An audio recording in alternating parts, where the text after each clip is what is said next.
नमस्कार मंडळी, ठरलं तर मग या मालिकेच्या शॉर्ट अपडेटमध्ये आपण जाणून घेणार आहोत. सर्वजण रियुनियन पार्टी फारच एन्जॉय करत असतात.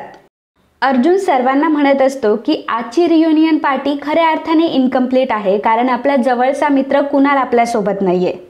आता कुणालचं नाव काढल्यावर सर्वजण फारच इमोशनल होतात आणि मग अर्जुन आता कुणालचे एक एक किस्से, कुणालच्या एक एक आठवणी सर्वांना सांगू लागतो. अर्जुन सांगू लागतो की मी, कुणाल आणि असं म्हणताच तो थांबतो, कारण तिसरा व्यक्ती चैतन्य असतो.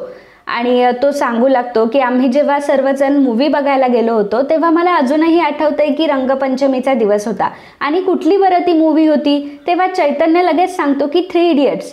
आणि असं म्हटल्यावर सायली म्हणते की अरे वा चैतन्य भाऊजी, म्हणजे तुम्ही सुद्धा यांच्यासोबत गेला होता, म्हणजे तुमच्या सुद्धा आठवणी असतील. मग तुम्ही सुद्धा हा माईक घ्या आणि मग तुम्ही सुद्धा कुणाल भाऊजींबद्दल बोला. आता अर्जुनच्या आणि चैतन्याच्या हातामध्ये, दोघांच्या हातामध्ये माईक असतो आणि दोघंही मिळून आता कुणालच्या आठवणी सांगत असतात. कशा प्रकारे ज्यावेळी ते मूवीला गेले त्या दिवशी रंगपंचमीचा दिवस होता आणि मूवीला जाण्याआधीच काही मुलं आले आणि त्यांनी कुणालला सगळं रंगांनी भरवून टाकलं.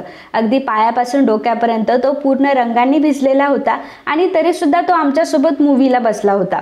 जेव्हा चैतन्यानं त्याला विचारलं की अरे तू घरी का नाही गेलास जर तुला एवढा रंग लागला होता तर, तेव्हा त्याने असं उत्तर दिलं की नाही, आपण जे काही मूवी बघायचे ना ते तिघांनी एकत्र बघायचे, अगदी आयुष्यभर 80 वर्षाचे म्हातारे होईपर्यंत. आणि हे सगळं आठवून चैतन्य, अर्जुन सर्वजण रडायला लागतात. सर्व मित्र आता भावुक झालेले असतात. त्या इमोशनल वातावरणामध्ये आता समीर नावाचा त्यांचा एक मित्र येतो आणि तो सर्वांना म्हणतो की आपण कुणालच्या आठवणी अजून जाग्या करूयात. आणि मग कुणाल सोबतचे जे काही फोटोज असतात ते फोटो एका मेमरी बोर्डवर लावतात. सायली ते फोटो लावण्यासाठी मदत करत असते. अर्जुन सर्वांना म्हणत असतो की आता जर आपण असं रडत बसलो तर ते कुणालला अजिबात आवडणार नाही, त्यामुळे आपण छान एन्जॉय करूयात. आणि मग सर्वजण आता एन्जॉय करण्यासाठी म्युझिक लावतात आणि सर्वजण डान्स करत असतात.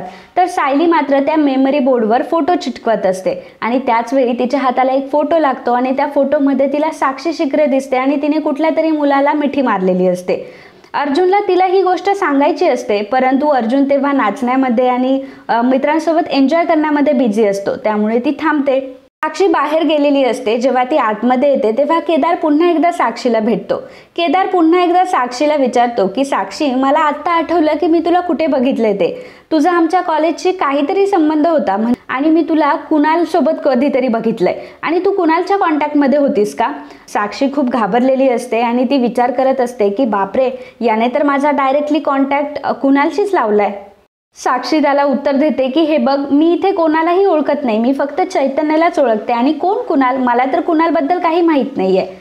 सायलीने साक्षीची आणि केदारची ही गोष्ट ऐकलेली असते. जेव्हा साक्षी तिथून निघून जाते तर सायली आता केदारला भेटते आणि केदारला विचारते की तुम्हाला खरंच असं वाटतंय का की कुणाल भाऊजींच्या साक्षी कॉन्टॅक्टमध्ये होती? तेव्हा केदार तिला सांगू लागतो की हो, कदाचित मला तर असंच वाटतंय की साक्षी आणि केदार एकमेकांचे फ्रेंड तरी असतील, परंतु आता इतके वर्ष झाले त्या गोष्टीला, कदाचित मीच चुकीचा विचार करत असेल. असं म्हणून केदार तिथून निघून जातो. परंतु सायलीला मात्र सगळ्या गोष्टींचा ट्रेस लागत असतो.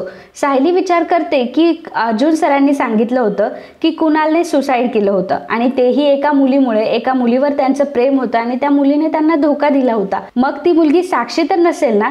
आता ही गोष्ट सायलीच्या लक्षात आलेली असते. तिला ही गोष्ट अर्जुनला सांगायची असते, परंतु अर्जुन तेव्हा एन्जॉय करत असतो. तर इकडे प्रियाने मात्र खूप मोठा डाव खेळलेला असतो. प्रिया रविराजला घेऊन आता त्या कॅफेमध्ये तर आलेली असते आणि मुद्दाम ती रविराजला म्हणत असते की बाबा, आपण इकडे बसूयात ना, इकडे खूप टेबल रिकामेत. आता जेव्हा रविराज आणि प्रिया टेबलवर बसायला जाणार तेवढ्यातच नागराज त्यांना त्या माणसांसोबत दिसतो. रविराज मैपतच्या माणसांसोबत बसलेला असतो आणि रविराज त्यांना म्हणत असतो की हे बघा, मैपत आता जेलमध्ये आहे, त्यामुळे मैपतची सगळी कामे आता आपल्यालाच करावी लागणार आहे. जी काही वसुली आहे, मैपतने ज्यांना कोणाला पैसे दिले त्यांच्याकडनं आता पैसे आपल्याला वसूल करून घ्यावे लागतील. आणि तुम्हाला काहीही प्रॉब्लेम आला तर तुम्ही मला फोन करायचं, कारण मैपत आता तुमच्याशी काहीही कॉन्टॅक्ट करू शकत नाही, त्यामुळे तुम्ही बिनधास्तपणे मला कॉल करायचं. मैपतच्या माणसांना नागराजने स्वतः पैसे काढून दिलेले असतात आणि ही गोष्ट रविराजने बघितलेली असते. रविराजला प्रचंड मोठा धक्का बसतो. रविराज प्रियाला म्हणत असतो की हे काय, माझा भाऊ असं वागतोय, माझ्या भावाचे एवढ्या मोठ्या गुंडाशी संबंध आहे.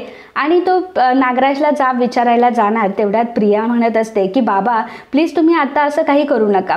आणि हो मी तुमचं हे भांडण नाही बघू शकत, माझ्या वडिलांमध्ये आणि माझ्या काकांमध्ये झालेलं भांडण मला कधीच सहन होणार नाही, मी एक काम करते, मी घरी जाते, मग तुम्हाला काय करायचं ते तुम्ही करा. रविराज म्हणतो की ठीक आहे तन्वी, तू इथून जा, मी बघतो आता मला काय करायचं ते. तर प्रिया आता तिथून निघून गेलेली असते, प्रियाने आग लावून दिलेली असते, प्रिया तिचं काम करून आता तिथून निघून जाते. तर आता रविराज काय करणार, रविराज नागराजला कसं पकडणार हे आपल्याला पुढील भागात समजणार आहे. तर मित्रांनो, आजच्या भागात एवढंच झालं. तुम्हाला ह्या शॉर्ट अपडेट कशा वाटतात हे आम्हाला कमेंटमध्ये नक्की सांगा आणि हा व्हिडिओ आवडला असेल तर व्हिडिओला लाईक नक्की करा. धन्यवाद.